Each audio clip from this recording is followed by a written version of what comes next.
Good morning, viewers. I'm Muhammad Revan Arizen. Today, on Wednesday, 5 October 2022, happy gathering with us in Mutu News, which will provide you to the real news and which is taken factually and actually, either in national or international. I will accompany you about 5 until 6 minutes with many kind of information. Let's begin the news today. Well, this time I will bring the news entitled Republic Indonesia needs 4.520 trillion rupiahs to handle climate change. Where does the money come from? Indonesia is one of the countries at most risk of being affected by climate change. Based on data from the ASEAN Development Bank, climate change will cut the gross domestic product or GDP of countries in Southeast Asia by 11% by the end of the country. President Director of HSBC Indonesia franchise the Marikot said his party gives full commitment to support the Indonesian government in carrying out the energy transition as well as sustainable development. President Director of HSBC Indonesia franchise the Marikot said his party gives full commitment to support the Indonesian government in carrying out the energy transition as well as sustainable development. We are very pleased that the energy transition is one of the priorities of the Indonesian government in the G20 presidency.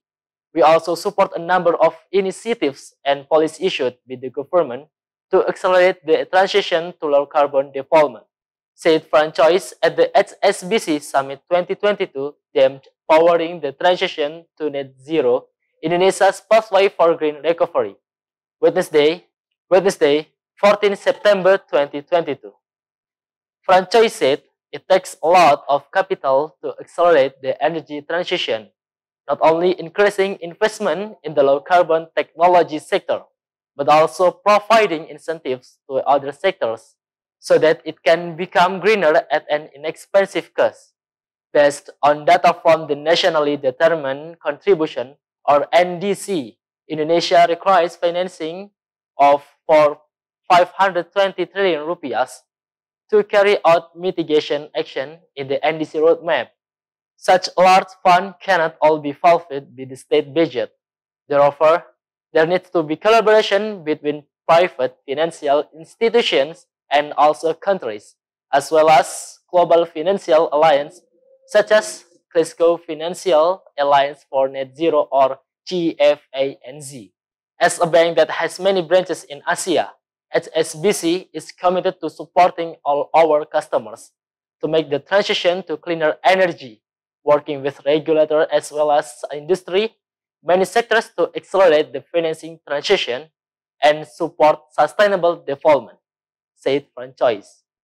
The government, said Sri Mulyani, is committed to reducing emissions through the Paris Agreement, which is to reduce 29% of CO2 emissions with its own efforts and 41% of CO2 with international assistance by 2030.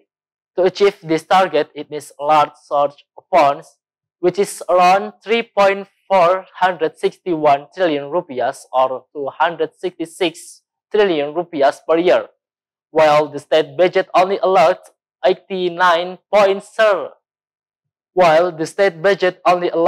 89.6 trillion rupiahs per year or 3.6% of the total government expenditure.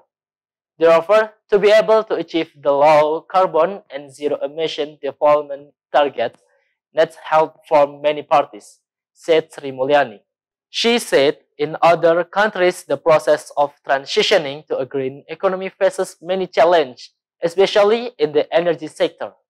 The transition can lead to an increased cost of living in the early stage.